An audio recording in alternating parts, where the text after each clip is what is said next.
त्रिशुक। संसार रूप दुख मिथ्या है, इसीलिए उसको दूर करने के लिए साधन जो वेद गुरु है वो भी मिथ्या ही होना चाहिए। मिथ्या के नाश में सत्य साधन की अपेक्षा नहीं है। मिथ्या के नाश के लिए सत्य साधन से उनका नाश नहीं होगा। ठीक है, ये बात करें। सत्य साधन होवे तो तिनते मिथ्या का नाश होवे नहीं। जैसे राजा के समीप मिथ्या गादरी स्वप्न में पहुंची, है ना, किसी सत्य योद्धा से रुकी नहीं।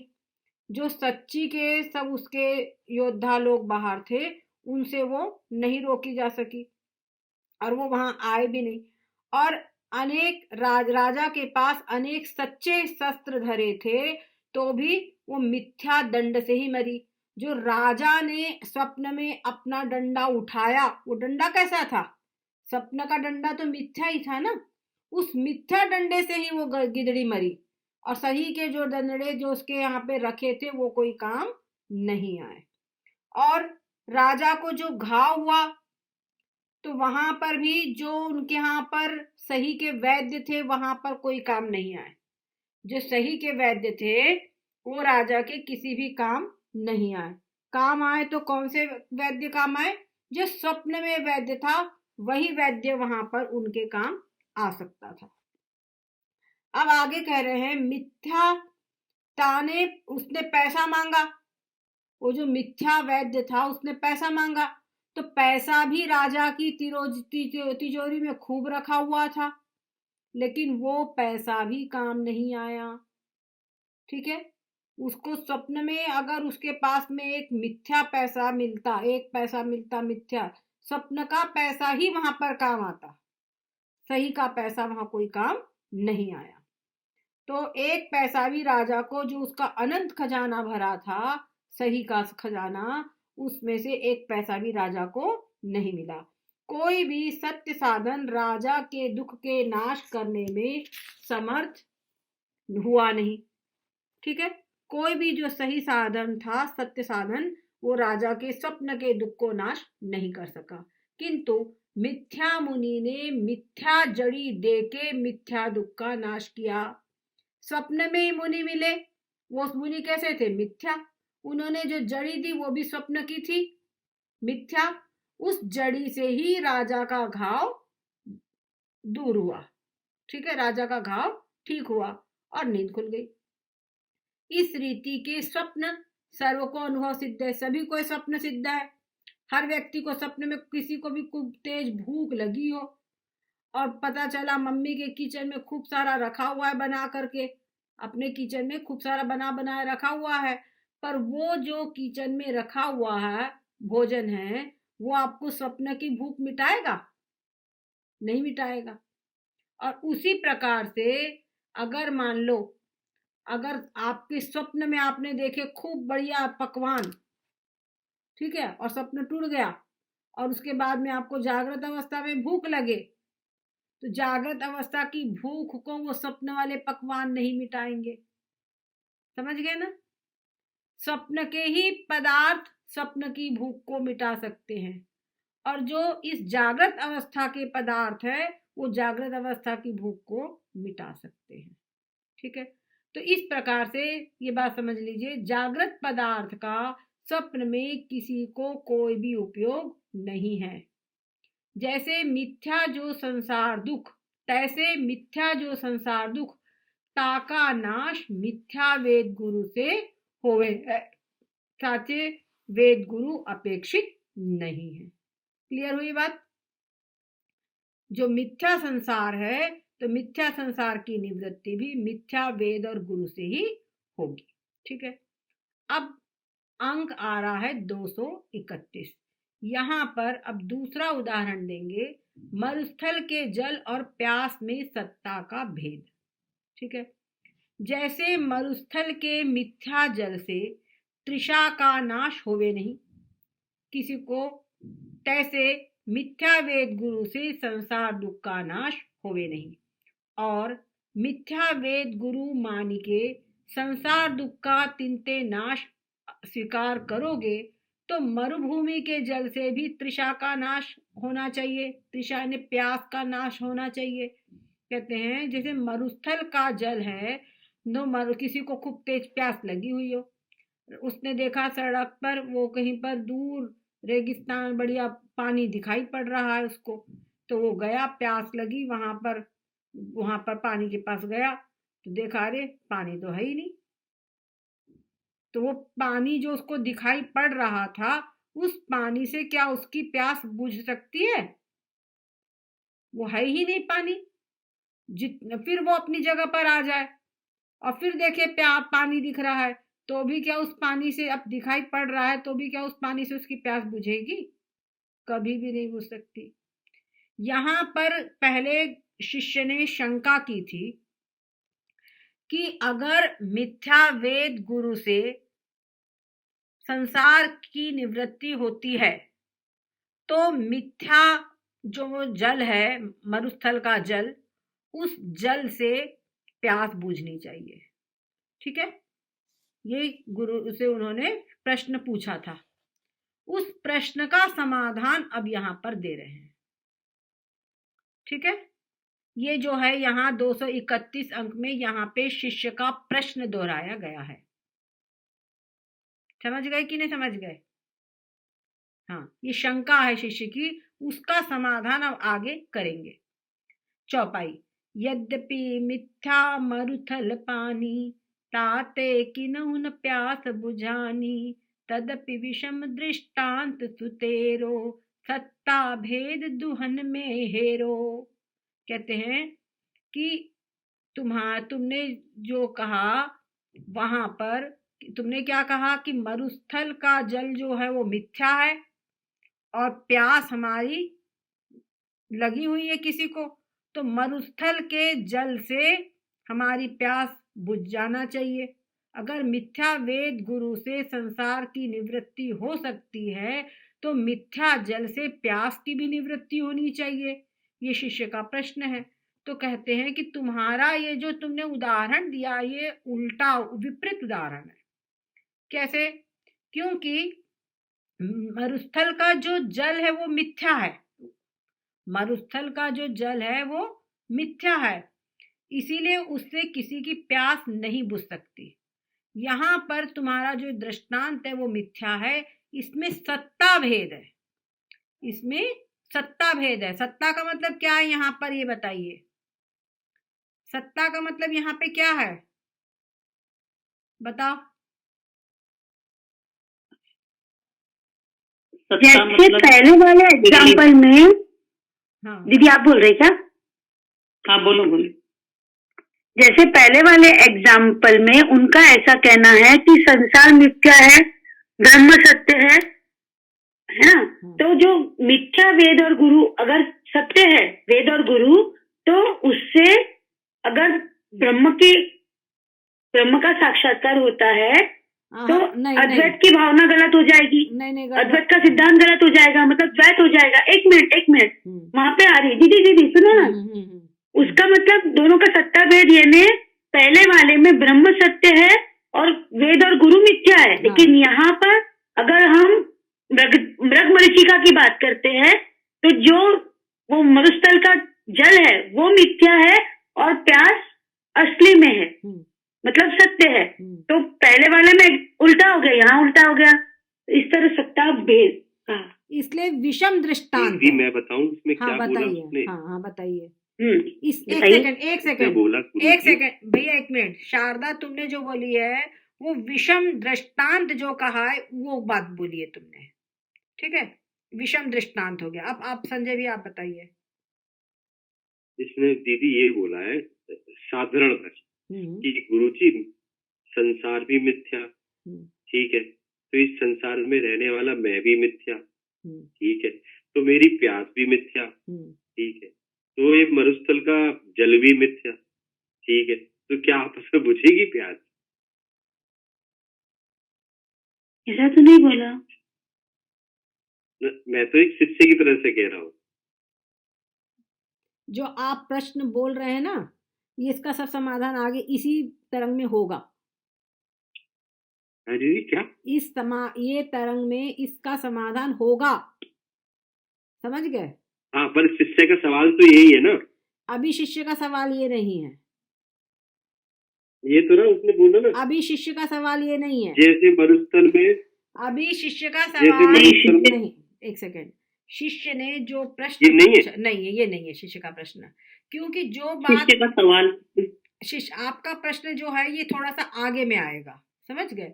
शिष्य का प्रश्न जो है वो ये है कि जब जैसे जो मिथ्या वस्तु है, मिथ्या वस्तु कोई काम की नहीं है, इनका क्या कहना है, मिथ्या जो चीज है वो किसी काम की नहीं है।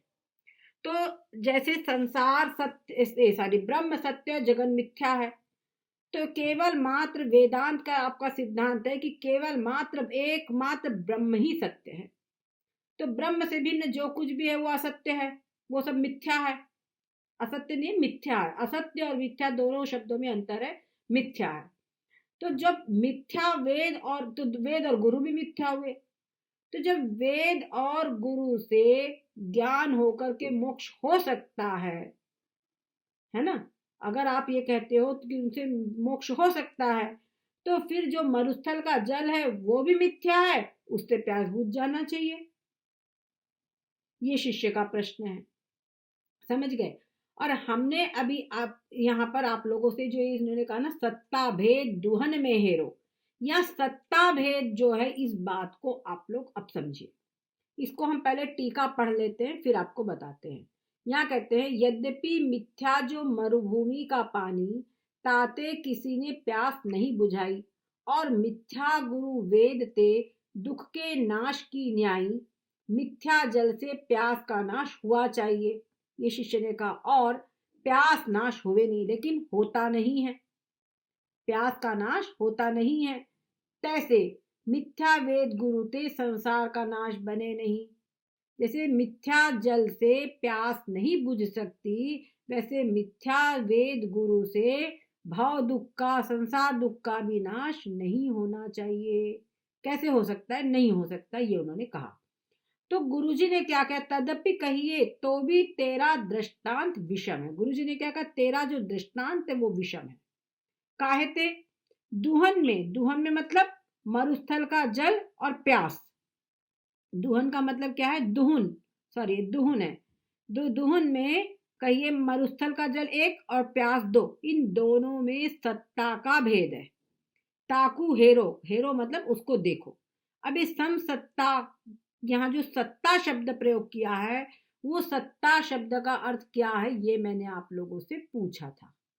पुष्पा दीदी अब आप बताइए, सत्ता का अर्थ, केवल मात्र सत्ता का अर्थ बताइए और कुछ नहीं।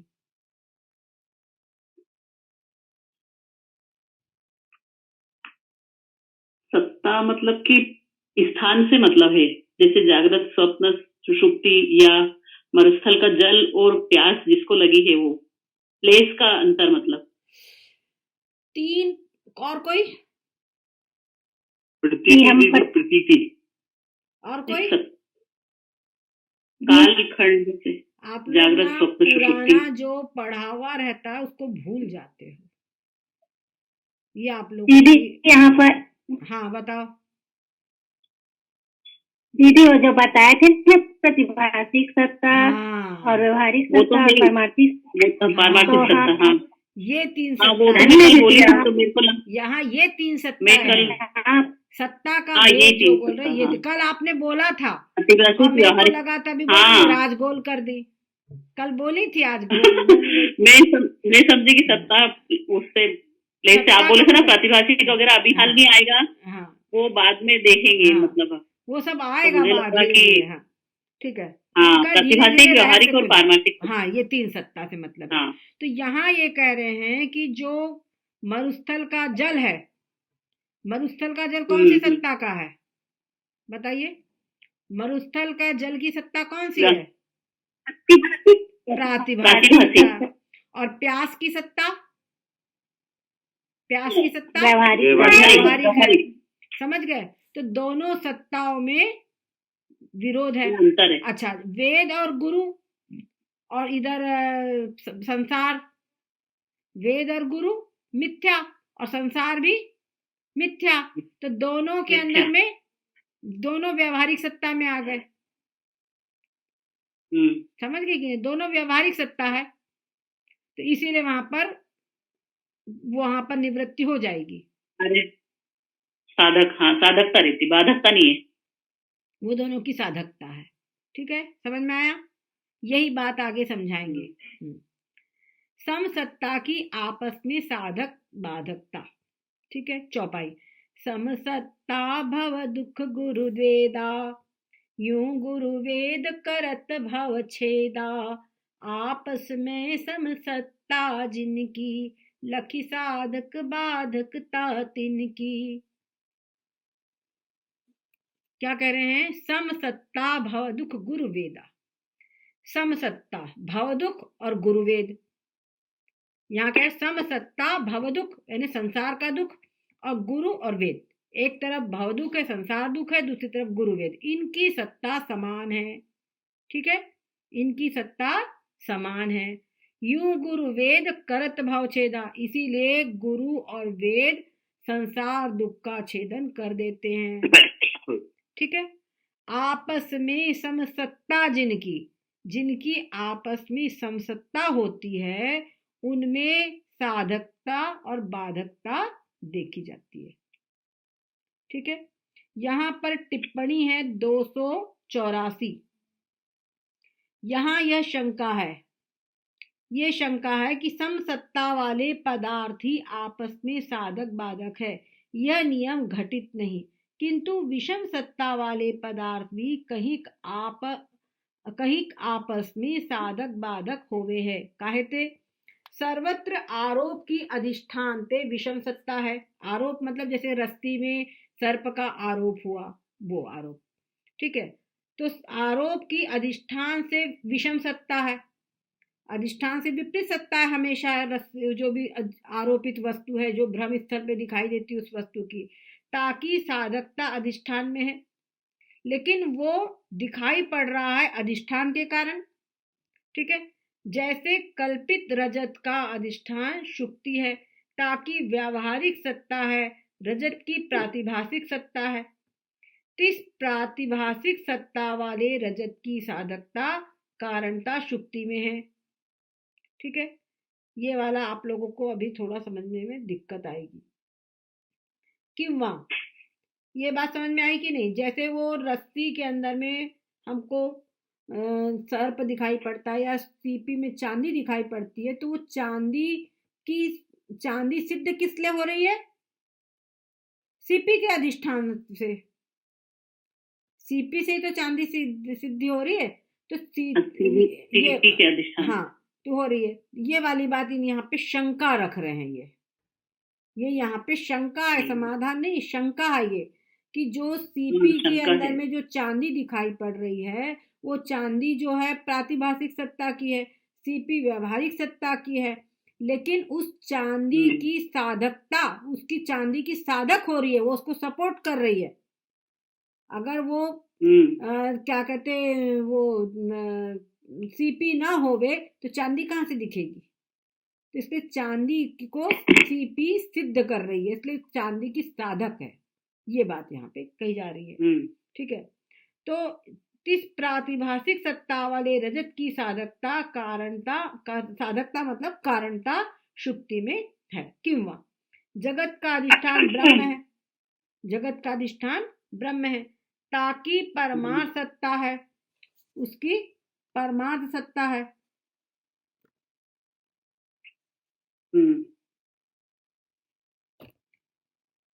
ताकि परमार्थ सत्ता है और जगत की व्यवहारिक सत्ता है। ठीक है, जगत की व्यवहारिक सत्ता है। इस व्यवहारिक सत्ता वाले जगत की साधकता ब्रह्म में है। व्यवहारिक जो जगत है, सारा व्यवहारिक सत्ता का जो जगत है, वो संसार के ब्रह्म के कारण सिद्ध हो रहा है। ठीक है ना, उसका कारण ब्रह्म है। या तो विषम सत्ता वाला भी साधक होवे है। तो यहाँ पे विषम सत्ता वाले साधक हो रहे हैं कि नहीं हो रहे हैं, ये बात कर रहे हैं। नंबर 3 करें, अंतःकरण की वृत्ति रूप शुक्ति के यथार्थ ज्ञान से ज्ञान सहित रजत का वाद हुए हैं। तो अंतःकरण की जो वृत्ति है वो जाकर शुक्ति के आकार की होती है, तो वहां पे शुक्ति का ज्ञान होता है। तो वो ज्ञान सहित रजत, तो वहां पे जो शुक्ति, वो जो चांदी दिखाई पड़ती है, वो सीपी के ज्ञान से जो चांदी है उस चांदी की निवृत्ति हो जाती है, चांदी के ज्ञान की भी निवृत्ति हो जाती है। जो चांदी है वो तो प्रातिभाषिक सत्ता की है, और जो अंतःकरण की वृत्ति वो व्यावहारिक सत्ता की है।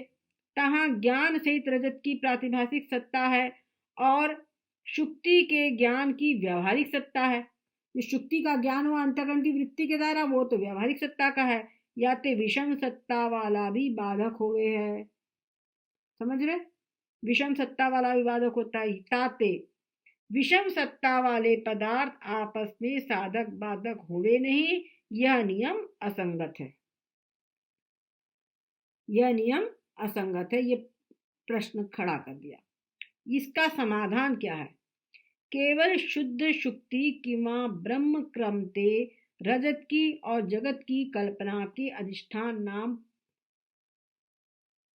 विवर्त उपादान कारण नहीं, या विवर्त उपादान कारण नहीं, किंतु तुला विद्या सहित, समझा दो इसको, पर लंबा जाएगा, आज हो नहीं पाएगा पूरा। ये पढ़ लेते हैं। हाँ, एक बार पढ़ लेते हैं, चलो। यह समाधान है। केवल शुद्ध शुक्ति किंवा ब्रह्म, शुक्ति व्यवहारिक सत्ता की, ब्रह्म पारमार्थिक सत्ता की, इनकी क्रम से रजत की और जगत की कल्पना के अधिष्ठान नाम विवर्त उपादान कारण नहीं। या विवर्त, आप लोगों की पुस्तक में क्या लिखा है? एक सेकंड में अपनी पुस्तक देखूं। यहाँ विवर्त उपादान कारण नहीं है, ये विवर्त पवर्त लिखा है, पवर्त। पवर्त इसमें भी लिखा हुआ है। किंतु तुला विद्या सहित शुक्ति रजत का अधिष्ठान है। यहाँ क्या कह रहे हैं कि जो सीपी है, सीपी उसका अधिष्ठान नहीं, अपितु जो तुला अविद्या है, उस तुला अविद्या के सहित शुक्ति जो है वो रजत का, वो चांदी का अधिष्ठान है। तुला अविद्या भी उसके अंदर में अधिष्ठान है। जो पदार्थों को ढकती है वो तुला विद्या, और जो ब्रह्म को ढकती वो मूला विद्या। ये तो ध्यान में है। तो तुला विद्या भी वहां, तुला अविद्या तो वो भी सीपी का, वो भी वो चांदी का अधिष्ठान है। और मूला विद्या सहित ब्रह्म चेतन जगत का अधिष्ठान है। क्लियर हो गया? कहूं विशेषण के धर्म का विशिष्ट में व्यवहार हुए है, ये आप लोगों को कई बता चुके हैं। और इस नियम से प्रातिभाषिक तूल अविद्या सहित शुक्ति किंवा शुक्ति अवच्छिन्न चेतन प्रातिभाषिक कहिए है। ठीक है? तो विशेषण के धर्म का विशिष्ट में व्यवहार होता है। विशिष्ट मतलब दोनों को मिलाकर कहीं पे। तो उस नियम के अनुसार प्रातिभाषिक जो तुला विद्या से शुक्ति, ठीक है, तुला विद्या से जो शुक्ति है किंवा शुक्ति अवच्छिन्न चेतन, शुक्ति अवच्छिन्न जो चेतन है प्रातिभाषिक कहिए है। और व्यावहारिक मूल अविद्या अवच्छिन्न ब्रह्म चेतन भी व्यावहारिक कहिए है। ठीक है? मतलब जो तुला विद्या है उसको वो प्रातिभाषिक है, शुक्ति व्यावहारिक है। शुक्ति व्यावहारिक है, लेकिन जो तुला विद्या वो तो प्रातिभाषिक है। तो तुला विद्या के सहित जो शुक्ति है वो प्रातिभाषिक हो गई। शुक्ति पर केवल शुक्ति जो है, केवल सीपी, वो व्यावहारिक है। लेकिन तुला विद्या के सहित जो है, समझ गए, तुला विद्या के, वो प्रातिभाषिक है। तो उस प्रातिभाषिक तुला विद्या से जो शुक्ति है कि वहां शुक्ति अवच्छिन्न चेतन, ठीक है, प्रातिभाषिक कहिए है। और व्यावहारिक मूला विद्या अवच्छिन्न ब्रह्म चेतन भी व्यावहारिक कहिए है। यद्यपि यहाँ अविद्या उपाधि है, विशेषण नहीं। ये प्रसंग आप लोगों को अभी नहीं समझ में आएगा। हम ये अनुभव कर रहे हैं कि जब ये पूरा 232 पूरा हम पढ़ करके और आगे थोड़ा निकल जाएंगे तब ये आप लोगों को क्लियर होगा।